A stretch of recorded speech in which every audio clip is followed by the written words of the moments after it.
Good day guys! So, kung nakaraan, ito yung ating initial schematic para sa ating Subobot version 3 and ganito lang yung parang design na naisip ko.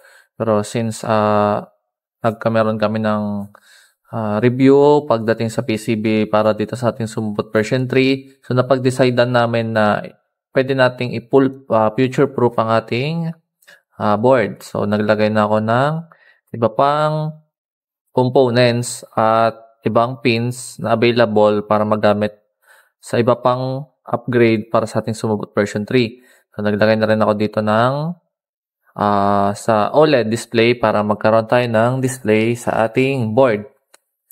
So, ito ang kinalabasan ng ginawa kong board. So, tanggalin muna natin yung copper para makita nyo ng malinaw. So, ayan.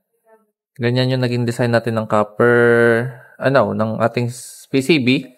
Yan yung mga copper tracing. So, nilakay natin yung sa power lines and sa ating mga signal pin size, yung minimum lang para sa ating copper tracing. So, makita nyo, dito yung ating 0.96 OLED natin, ESP32, connection ng ating motor drivers, ayan, ating sensors, andyan dyan na lahat. And kung makikita nyo dito sa ating 3D preview, ito yung magiging kalabasan ng ating PCB. Pero for more review pa rin to, kaya stay tuned lang guys for more update para sa PCB making ng ating Subobot version 3.